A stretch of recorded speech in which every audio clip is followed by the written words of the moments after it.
안녕하십니까. 경제와 이슈 유효상입니다. 정부가 지난 7월 2024년 세법 개정안을 발표했지만 여야의 판이한 시각차로 아직 조세 소위원회 구성조차 이루어지지 않고 있어 금투세, 상속세 등 주요 법안 개정에 험로가 예상되고 있는데요. 경제와 이슈, 오늘의 이슈는 불붙은 세제 개편 논란, 부자 감세인가 정상화인가입니다.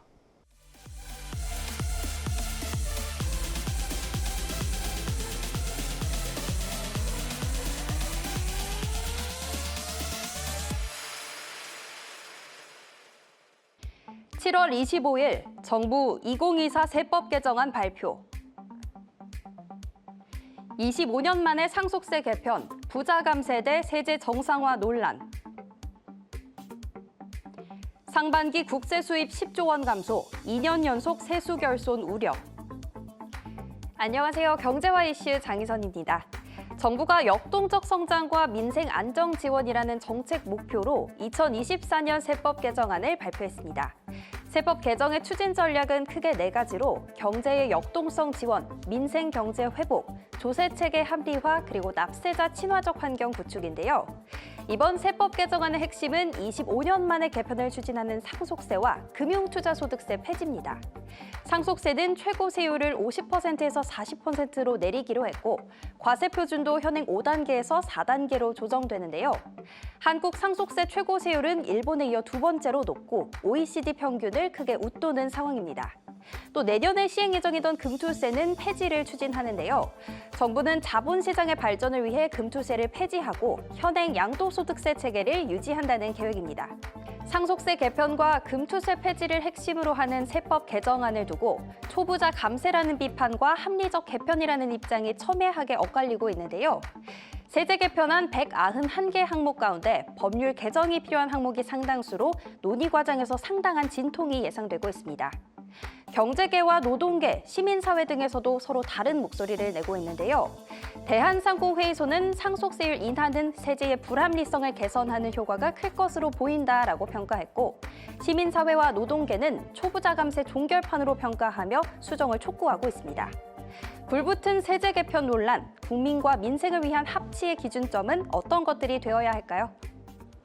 불붙은 세제 개편 논란, 부자 감세인가 정상화인가라는 주제로 다양한 시선에서 말씀해 주실 전문가를 모셨는데요. 임동원 한국경제연구원 책임연구위원 함께합니다. 안녕하세요. 네, 안녕하세요. 네. 최근에 정부에서 세제 개편안을 내놨는데 여야가 조금 굉장한 논란이 있고 그런데요. 배경은 무엇이고 지금 어떤 게 논란이 되고 있는 건가요?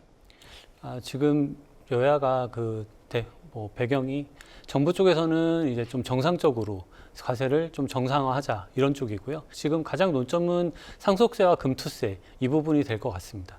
그러면 지금 임 박사님께서 정상화라고 말씀하셨는데 그럼 세제 정상화라는 건 과연 무엇을 정상화라고 얘기할 수 있을까요? 그러니까 너무 과도하게 과세되거나 아니면 비정상적으로 특정 계층에 관한 과세되었던 그런 것을 좀 정상화하자 아니면 글로벌 스탠다드에 부합하도록 좀 주변 국가, 경쟁 국가 수준을 맞추자 이런 것이 정상화 같습니다. 네, 그러면 보통 세금 얘기를 할 때 많이 나오는 게 조세 부담률이라고 하는 얘기를 많이 하는데 조세 부담률이 우리나라가 많이 올라왔다고는 하지만 지금 OECD 수준으로 놓고 보면 조금 아직도 낮은 수준이다 이런데 우리나라 조세 부담률은 어느 정도 수준인가요? 우리나라 조세 부담률은 중간 이상 또는 이하 같은 중간 정도 되는 것 같은데요. 특히 이제 법인세 부분과 상속세 부분이 조세 부담률이 좀 높고 소득세와 부가세 부분이 소비세 부분이 조금 낮은 수준입니다. 그러면은 지금 우리나라가 상대적으로 낮은 거는 그대로 두고 약간 높은 거에 대해서 얘기를 하자 이런 세력도 있을 거고요. 반대로 지금 우리나라가 높은 거를 좀 낮춰야 된다 이런 얘기가 있을 수가 있을 것 같은데 지금 여야가 대립되고 있는 부분은 어떤 부분들이 좀 대립이 되고 있나요? 이제 높은 것을 낮추자고 하는 부분들은 법인세와 상속세 부분이 되겠는데요. 근데 여당은 그렇게 해서 이제 국제적 수준을 맞춰서 이제 경쟁력을 키워나가자, 기업의 경쟁력이나 아니면 과세 경쟁력을, 조세 경쟁력을 키워나가자 이런 식이고요. 야당 쪽은 이제 소득 재분배 또는 이제 좀 높았던 곳을 소득 재분배 때문에 그게 가장 큰 걸 겁니다. 이제 부자들이나 아니면 특정 계층에게 좀 유리하게 돼 있거나 아니면 그 부분에 대해서 더 과세를 해서 이제 취약계층에게 좀 더 돌려주자 이런 식이 될 것 같습니다. 네, 그러면 아까 말씀해 주신 대로 상속세가 굉장히 이슈가 되고 있는 것 같은데요. 예. 상속세는 정확하게 지금 어떤 게 문제가 돼서 어떻게 좀 개선을 해보자 이런 얘기가 나왔나요? 상속세는 가장 큰 문제가 최고세율이고요. 최고세율이 지금 50%라서 지금 OECD에서 상속세를 부과하는 국가들의 평균이 26%입니다. 약 2배 정도가 되고요. 이제 기업의 경우에 과세를 하게 되면 상속을 하게 되면 최대주주 평가라고 해서 20%를 네, 할증을 할증하게 돼서 60%까지 적용을 받습니다. 이렇게 되면 OECD 모든 세계에서 가장 높은 상속세를 갖게 되는 거고요. 그리고 이제 이것을 좀 완화해주고자 가업 상속 공제라는 걸 도입하긴 했는데 그게 중소, 중견기업에만 적용되고 대기업은 적용되지 않습니다. 그리고 한도도 있고 좀 요번에 개선이 좀 되긴 해서 또 너무 요건도 복잡하고 좀 그래서 좀 적용도 힘든 그런 상태입니다. 그러면 정부 개편안은 상속세율을 어떻게 어느 정도로나 낮추자 이렇게 구체적인 안이 나왔나요? 네, 상속세 최대주주 할증평가는 우선 폐지하기로 했고요. 그리고 상속세율은 50%에서 40%로 낮춰주고 그리고 중산층의 세부담을 낮추기 위해서는 자녀세액 공제를 원래 1인당 5천만 원이었던 걸 5억으로 높여주는 그런 안을 발표했습니다. 그런데 실질적으로 기업들의 경영권을 사고 팔게 되는 경우에는 경영권 프리미엄이 붙어서 실제로는 그 시가보다는 굉장히 크게 거래가 되기 때문에 그거를 과세를 한다 이런 얘기도 있었던 것 같은데 이번에 폐지를 하자라고 하는 배경에는 어떤 백그라운드가 있는 건가요? 최대주주 할증평가를 하는 국가가 있긴 있는데요. 그러니까 있긴 있는데 우리나라처럼 획일적으로 20%를 하는 국가는 없고요. 미국이나 영국, 일본 이런 것들은 할인 평가를 하도합니다. 그러니까 평가가 좀 가치가 떨어지면 주식 가치를 떨어뜨리기가 하거든요. 근데 우리나라처럼 획일적으로 무조건 이거는 경영권 프리미엄이 있으니까 무조건 과세를 더하겠다. 이런 식으로는 글로벌 스탠다드에 부합하지 않는다. 그래서 우리나라 기업 경쟁력 이걸 좀 저하시키고 있다. 그런 식으로 얘기를 하고서 이렇게 한 겁니다. 그러면 주로 상속세는 부자들만 대상이 되기 때문에 실제로 대상자가 적기 때문에 부자 감세라는 얘기 꼬리표가 붙을 수밖에는 없고 수혜를 받는 사람도 굉장히 적다고 그러는데 실제로 수혜를 받을 수 있는 인원은 어느 정도로 평가하세요? 이제 23년 기준으로 그 사망자 기준 피상속인이라고 합니다. 돌아가신 분들 5.7%가 과세 대상이 됐습니다. 사망자 5.7%. 원래 참고로 해외 주요국들은 대부분 상속세를 내는 그 퍼센테이지가 1 또는 2%입니다. 우리나라는 6%가 넘었고요. 여기다가 이제 우리나라는 그 사망자 기준, 유산세 기준이기 때문에 그 가구, 예를 들면 4인 가구가 보통이다 그러면은 그거에 곱하기 4배겠죠. 그렇기 때문에 중산층, 우리나라가 지금 서울 아파트 가격이 상당히 높아졌기 때문에 상속세를 그분들도 옛날에는 2017년에는 1,000만 원도 안 냈을 겁니다. 한 10 몇 억이었다면. 근데 지금은 13억이니까 한 1점 몇 억 정도 과세를 당하고 있는 상황이죠. 예. 네. 그리고 지금 상속세를 선진국에서 부과하지 않는 이유는 부자 감세가 아니라 실질적으로는 좀 과세의 이중과세 성격이 굉장히 강하기 때문에 좀 불합리하다 이런 얘기를 하는데 왜 상속세가 이중과세 성격이 있는 건가요? 상속세는 그 사망자가 지금까지 벌어들인 소득에 대해서 과세를 한 번에 하는 건데요. 근데 그 소득은 이미 소득세 또는 아니면 양도세든 재산세든 세금을 이미 부과를 받았습니다. 그렇기 때문에 이미 부과받은 세금에 대해서 한 번 더 그 이미 세금을 부과한 소득에 대해서 또 한 번 세금을 부과하는 이중과세라는 얘기가 있고요. 그리고 하나가 또 소득 재분배 기능을 얘기할 수 있는데 이 스웨덴이나 이렇게 상속세를 폐지한 국가들을 보면 소득 재분배는 더 이상 작용하지 않는다. 차라리 이 상속세의 부정적인 기능, 해외로의 자산가나 자본 유출 이런 것이 더 경제를 힘들게 할 수 있다. 이런 식으로 해서 상속세를 폐지한 것입니다. 그런데 이제 한편으로 놓고 보면 지금 임 박사님 말씀을 들어보니까 부모님들이 똑같이 1억씩을 벌면서 세금을 다 정당하게 냈는데 한쪽은 그냥 다 많이 써서 돈이 없어서 상속세를 하나도 안 냈다. 그럼 이쪽은 굉장히 저축을 열심히 했는데 불행히 어른이 돌아가시면은 또 이거에 대해서 세금을 내면 이중과세 성격이라고 들리는데요. 근데 실제로는 상속세는 받는 사람 입장에서 수혜자 원칙으로 놓고 보면은 자식들이 내는 건 이중과세가 아니다 이런 얘기를 주장하는 분들도 있는데 그 부분은 어떻게 생각하시나요? 그러니까 상속세가 유산세 방식과 유산취득세 방식으로 보이는데 유산세는 그 사망자의 유산에다가 누진세율을 매기는 거고요. 유산취득세는 받은 사람이 자기가 받은 만큼만 내는 겁니다. 거기다가 세율을 적용을 해서. 근데 우리나라는 유산세 방식이기 때문에 이중과세가 크다는 그 주장이 맞는 거고요. 유산취득세 방식이 된다면 그나마 그 자신이 받은 만큼 세율을 적용받기 때문에 그 논점을 좀 피할 수는 있겠죠. 네. 그러면 이번에 이제 상속세하고 금투세가 얘기가 많이 되는데 금투세는 지금 어떤 그 제안이 나와 있는 상태인가요? 금투세는 여당에서는 폐지하자는 그 안이 크고요.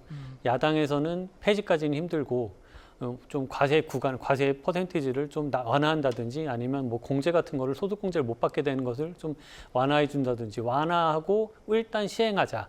근데 뭐 제 생각으로는 이제 민주당도 유예 쪽으로 가지 않을까 이런 식으로 좀 유예 쪽으로 합의되지 않을까 생각이 됩니다.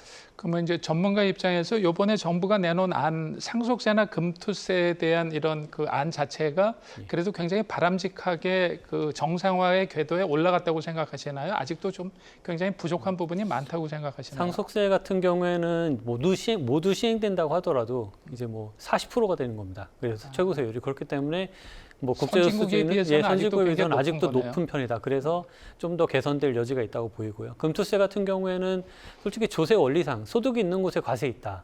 이런 조세 원리상 과세하는 것은 맞습니다. 그런데 현재 우리나라 증시 상황이 너무 불안정하고 취약하기 때문에 이런 걸 좀 개선 후에 나중에 시행하는 것이 어떠냐 이런 생각이 듭니다. 그러면은 지금 그 금투세 같은 경우는 그 금액이 실제로 그 자산가들이 투자를 해서 혜택을 보게 된다 이런 얘기를 하는데 실질적으로 금투세를 폐지하게 되면 혜택 보는 인원은 어느 정도로나 평가를 하시나요? 그때 그 도입할 때 평가한 결로는 뭐 투자자의 주식 투자자의 1% 정도. 뭐 그러니까 별로 안 되겠죠. 그렇지만 이제 그분들이 이탈을 한다. 큰 손들이 되겠죠. 그분들이 이탈을 하면 주식시장 가치는 계속 떨어질 거고 그러면 이제 1,400만 개미 투자자들도 영향을 받고 그리고 또 두 번째는 이제 국민연금이 우리나라 증시에 많이 투자를 하다 보니 그걸 받고 있는 국민연금을 수급하고 있는 수급권자들도 한 650만 정도 영향을 받는다 이렇게 생각이 됩니다.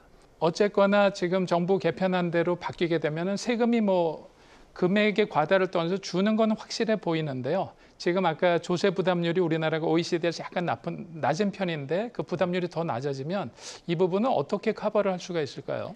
솔직히 상속세나 금투세, 그러니까 특히 상속세는 그 조세, 전체 조세에서 차지하는 그 부담률이, 그러니까 비율이 2%도 안 됩니다. 뭐 물론 삼성이나 뭐 저번에 좀 굵직굵직한 상속 사건이 있었기 때문에 많이 올라간 상태고요. 원래는 그거보다 더 낮기 때문에 그 일시적인 세수 감소에 대해서는 그렇게 큰 문제는 안 될 것 같고요. 그리고 그거보다는 좀 너무 과도한 소득세 비과세 감면이나 그 부가세의 그 간이과세자 혜택들 이런 걸 좀 줄여 나가고 우리나라가 상당히 좀 불필요한 그 지출들이 많습니다. 예를 들어 뭐 연말이 됐는데도 예산을 다 못 썼다든지 아니면 평가를 해보니 제대로 못 썼다든지 이런 불필요한 지출에 대해서 구조조정을 해서 그 부분을 좀 재정과 지출 그 상태를 세수와 재정 그 지출 상태를 좀 맞추는 것이 낫고요. 그리고 차라리 기업들이나 아니면 소비자들 같은 거 이제 좀 그 경쟁력을 제고를 해서 그걸로 자연스럽게 경제 성장률을 높이고 그거에 따른 그 자연스러운 그러니까 그거에 따른 증세가 낮다고 그게 생각이 됩니다. 뭐 증세 정책 같은 경우에는 일시적일 거고요. 뭐 지속적이지 못하고 경기도 많이 타기 때문에 좀 재정의 지속 가능성에는 좀 문제가 있다 이렇게 생각이 됩니다. 지금 임 박사님 말씀하신 대로 세수에서 차지하는 그 상속세 비율이 그렇게 크지는 않다고 그랬는데요. 그러면 이제 굉장히 제일 큰 게 뭐 소득세, 법인세, 부가세 이렇게 될 것 같은데 이 그 주요 이 세 가지 세율은 어느 정도인가요? OECD 국가들하고 비교해 봤을 때요. 우리나라 법인세 비중이 OECD 평균보다 한 뭐 몇 프로 높고요. 그리고 소득세는 좀 많이 낮고 부가세도 좀 낮은 편입니다. 예. 그러면 이제 그런 것들에 대한 증세 논의는 지금 전혀 없는 상태인가요? 예전에는 이제 전체적인 조세 개편 차원에서 뭐 그때 OECD에서 가끔 와서 이제 우리나라의 조세 형태를 점검을 하고 이렇게 어느 부분 높이고 어느 부분 낮추자 이런 식으로 얘기를 합니다. 항상 높이자고 했던 게 소비세, 소득세 부분을 높이자고 했었고요. 그리고 법인세나 뭐 상속, 무산 자산가세 이런 것은 좀 낮춰라 이런 식으로 얘기를 했었고요. 지금은 좀 그런 그 전체적인 조세 개편 얘기는 나오지 않아서 좀 부분적으로만 개편이 되고 있는 상태입니다. 그리고 지금 그 상속세나 그 금투세가 어느 정도 방향을 잡는다 그러면 그 다음으로 얘기가 될 만한 것들은 어떤 개편안이 다시 나올 수 있을까요? 상속세와 금투세가 되고 나면 이제 가상자산과세도 이미 2년 유예됐거든요. 그럼 네. 그 나중에 그 얘기도 할 거고요.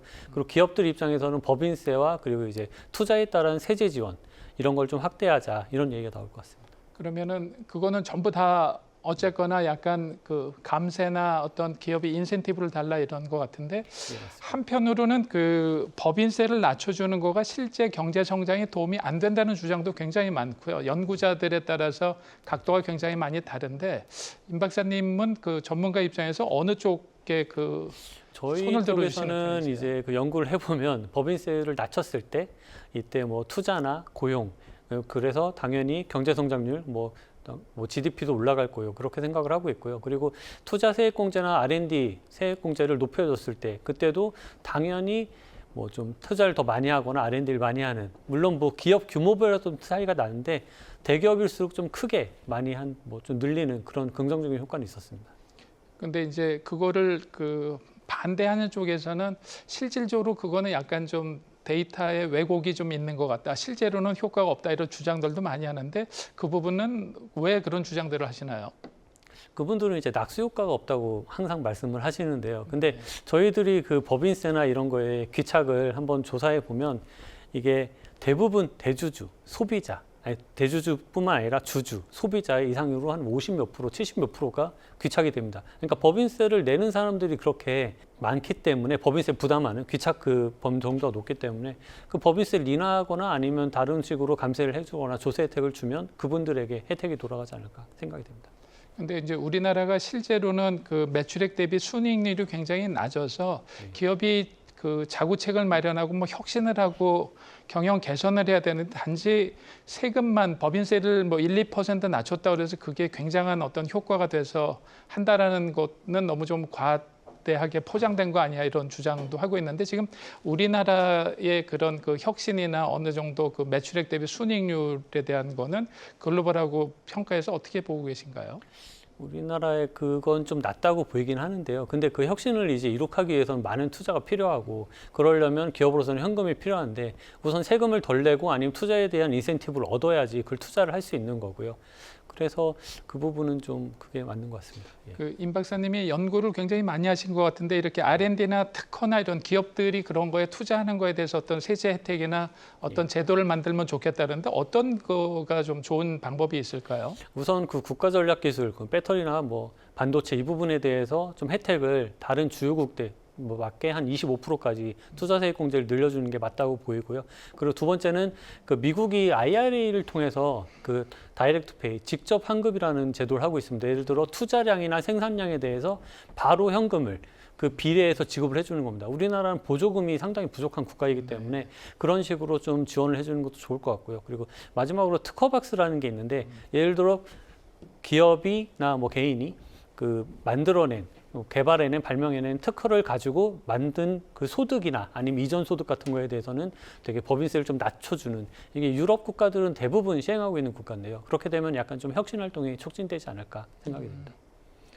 그리고 또 굉장히 논란이 많았던 것 중에 이제 종부세가 좀 이슈가 될 수 있는데 종부세는 뭐 최근에 얘기는 안 되고 있는데 종부세는 어떤 방향으로 좀 가야 된다고 보시나요? 종부세를 얘기 안 했던 거는 이제 약간 요즘에 서울과 수도권의 가격 상승 분위기 때문에 지금 이번에는 완화하자는 그런 얘기가 좀 많이 안 나오는 걸로 알고 있는데요.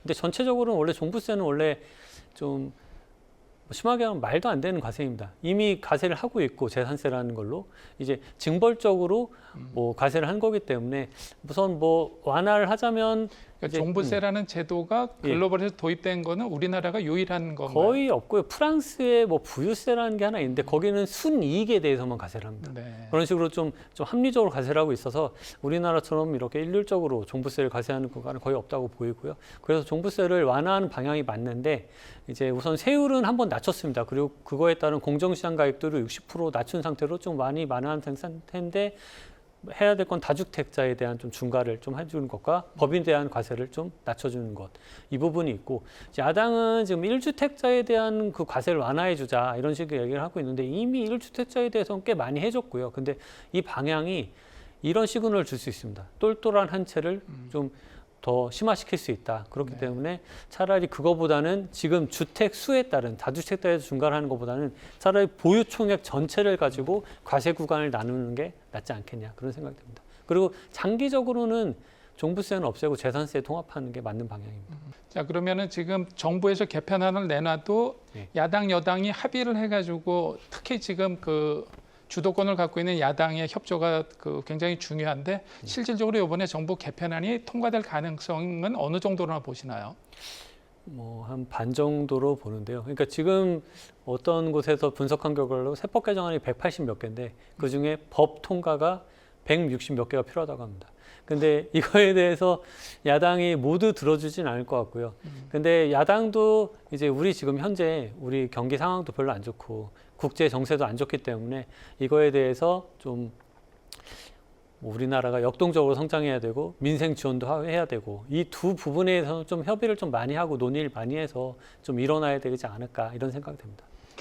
지금 그 국가 부채도 굉장히 크고 가계 부채 때문에 세수 감세에 대한 부분에 아무리 적더라도 굉장히 민감할 수밖에 없는데요. 이렇게 그 상속세나 금투세 같은 거가 뭐 폐지 완화가 된다고 하게 되면 좀 세수는 줄어들 수밖에 없는데 이거는 어떤 방법으로 커버를 할 수 있는 게 좀 있을까요? 방법. 상속세는 일시적으로 줄 거고 이제 뭐 그거를 나중에 양도세로 받으면 되는 거고요. 그리고 금투세 같은 경우에는 이게 시행이 유예되거나 폐지된다고 해도 이미 대주주는 세금을 많이 내고 있습니다. 그리고 증권거래세도 아직 다 폐지가 된 게 아니고요. 그렇기 때문에 세수는 그렇게 크지 않을 것 같고요. 그리고 중요한 것은 이제 경기 활력을 제고해서 경제 상황을 진작시켜서 그거에 따른 증수 자연적인 세수 증가. 코로나 때도 우리 반도체가 상당히 선전했을 때 세금이 많이 들어왔습니다. 이런 식으로 우리나라도 올해도 상당히 상황이 좋은 걸로 알고 있는데요. 그 수출 상황이나 아니면 반도체 상황, 뭐 배터리는 좀 안 좋지만요. 그렇지만 석유화학이나 조선 다 좋기 때문에 이런 식으로 좀 세수 같은 경우는 이제 기업 경쟁력이나 아니면 전체적인 국가 세제 환경을 좀 완화하거나 좀 좋게 구성하는 것이 좀 더 증세에는 좋지 않을까 생각이 됩니다. 네, 지금까지는 주로 이제 그 우리나라가 OECD 국가에 비해서 좀 높은 세율을 적용하고 있는 거에 대해서 얘기를 했다. 그럼 아까 임 박사님도 말씀하셨지만 부가세는 사실 그 유럽 국가에 비해서 거의 반 정도 수준밖에는 안 되는 걸로 돼 있는데 부가세는 장기적으로 좀 올려야 된다고 생각이 되시나요? 아니면 이거 좀 그 이 정도 수준에서 적당하다고 보시는 건가요? 이제 부가세를 올리는 방향이 맞긴 맞는데요, 전체적인. 근데 부가세를 올리려면 우리나라의 부가세들이 상당히 많습니다. 예를 들어 뭐 개소세, 개별 소비세, 뭐 농어촌 특별세, 아니면 뭐 교통, 에너지, 환경세 이런 것들을 다 다른 간접세들을 모두 정리를 해서 부가세에다 넣고 부가세를 올리는 그 방안이 좀 합당할 거라고 생각됩니다. 그러면은 지금 이 전반적인 그 세제 개편안이 계속해서 나오고는 있는데 전반적인 틀에서 가장 최우선으로 해야 되는 거는 어떤 게 가장 그 정상화를 위해서 필요하다고 생각이 되시나요? 뭐 크게 세 가지 부분이 있는데요. 기업 밸류업을 위해서 정부가 지금 한 게 있고요. 그리고 두 번째는 이제 상속세제 합리화 그 부분이 있고 마지막에 이제 금투세 같은 뭐 금융자산 쪽, 가상자산 유예 이쪽이 있는데 우선적으로는 기업 밸류업에 대한 것을 좀 더 중시하고 그 다음에 상속세제 관리 합리화하고 이제 금투세와 가상자산가세는 이제 워낙 여론이 강하기 때문에 될 것 같거든요. 그래서 중점을 그 앞에 두 부분에 두는 게 낫죠. 그럼 밸류업은 구체적으로 세제 혜택을 어떤 걸 주자는 건가요? 밸류업은 이제 주저하는 촉진세제라고 해서 이제 밸류업이나 공시를 잘하고 이제 자사주나 배당, 소각 같은 걸 배당을 많이 하고 자사주를 소각하거나 이런 곳에 대해서 법인세 세액공제를 주는 것이 있고 그리고 이제 주주들에 대해서 그 기업들, 주주들에 대해서는 이제 배당소득 분리과세를 원래 2천만 원 이하는 14%인데 9%로 해주고요. 그리고 종합소득은 49.5%까지 매길 수 있는 것을 20 몇 %로 해주는 그런 가격이 있습니다. 근데 지난번에 그 밸류업 얘기 나올 때 금융당국에서 세제 그 혜택이나 이런 거를 발표를 할 것 같이 했다가 조금 머뭇거리고 있는데 그 배경은 어떤 것 때문에 그러고 있나요? 뭐 요번에 들어온 게 워낙 뭐 나쁘지 않게 들어왔기 때문에 세제 개편안으로 뭐 통일한 것 같습니다. 예. 네, 그럼 한꺼번에 이제 요번에 그 안이 통과가 되면 밸류업에 관련된 것도 자연스럽게 개선이 된다 이렇게 보시는 건가요? 예. 약간 좀 뭐 부족한 부분이나 좀 고쳐야 될 부분은 있긴 한데 그래도 통과가 된다면 기업들이 뭐 배당이나 자사주 소각을 하는데 좀 더 힘이 되지 않을까 생각이 됩니다. 근데 한편으로는 우리나라 뭐 코리아 디스카운트를 얘기하면서 항상 나오는 거가 지배구조의 투명성이 좀 결여가 돼 있어서 음성적으로 편법이나 불법으로 그 상속을 한다든가 경영권 이양을 한다든가 이런 것 때문에 그런 것들을 감안하면 실질적으로 그 조세 부담이 과하지 않다 이런 주장도 하는데 그런 부분들은 좀 파악이 된 게 있으신가요? 근데 그거는 약간 이제 80년대, 90년대 얘기 같고요. 뭐 2000년대 일감 몰아주기 같은 걸로 해서 다 과세를 정리를 했고, 그러니까 증여세 완전 포괄주의라고 해서 이제 모든 과세를 다 할 수 있는 여건을 갖췄습니다. 그렇기 때문에 이제 와서는 피해 나갈 수 있는 방향도 없고요. 근데 외국 같은 경우에 공익법인이나 이제 공익재단 신탁을 많이 이용하는데 우리나라는 그 부분을 다 막아놨습니다. 거의 막아놓고 5% 같이 이렇게 좀 제한을 했기 때문에 오히려 외국보다도 더 힘들게 해놓고 과세를 투명하게 할 수 있는 그런 걸 해놨기 때문에 지배구조가 뭐 불투명하다 이런 건 좀 이제는 좀 옛날 얘기 같습니다. 그러면 이제 마지막으로 이제 세제 개편안이 나와 있고 앞으로 세제가 이런 식으로 정상화된다 그러면 이런 그 시청자들 분들 자산 관리나 이런 것들은 뭐 여러 가지를 감안해서 어떤 방향을 좀 신경 쓰면 좋을 것 같은지 그 부분을 좀 부탁 좀 드리겠습니다. 지금 세제 그 개편안의 내용 중에 대부분 뭐 ISA 확대나 뭐 이제 가상자산 유예 그리고 금투세 폐지 이런 식으로 자산을 좀 금융자산에 대한 좀 혜택을 늘려나가는 것이 방향인 것 같습니다. 뭐 통과될지 안 될지는 모르겠지만 그래도 통과된다고 하는 것이고 통과될 것을 간접을 하고 그리고 정부의 정책 방향이 이렇기 때문에 주식시장이나 이쪽 금융자산 쪽에 투자를 하라는 것이 투자를 유도하는 것이 정부의 방향 같고요. 그리고 이제 상속세 같은 것이 통과가 된다면 당연히 기업이나 개인으로서는 그 상속 플랜을 다시 한번 짜보시는 게 나을 것으로 보입니다. 특히 기업 같은 경우에 중소 중견기업 같은 경우에는 이제 그 뭐 밸류업, 스케일업, 기회발전 특구 이곳에 가는 곳에는 뭐 대상도 확대하고 공제한도도 늘려주거나 아니면 없애고 이런 식으로 상당히 파격적으로 하고 있거든요. 그렇기 때문에 그런 쪽으로 좀 자산 관리를 하시는 게 나을 것 같습니다. 불붙은 세제 개편 논란, 부자 감세인가 정상화인가라는 주제로 세제 개편의 핵심 쟁점을 점검하고 어떻게 시각차를 좁혀가야 할지 다각도로 진단해봤는데요. 차별화된 인사이트를 주신 임동원 박사님께 다시 한번 감사드립니다. 감사합니다. 세상에는 모두를 만족시킬 수 있는 베스트 프랙티스는 결코 존재하지 않는다고 합니다. 다양한 이해관계자가 서로 얽혀서 각자의 입장에서 보면 장단점이 다르기 때문인데요. 국민과 민생이라는 공동 키워드로 세제 개편에 관한 다양한 시각차들이 발전적으로 좁혀져 나가길 바랍니다. 지금까지 경제와 이슈 유효상이었습니다. 감사합니다.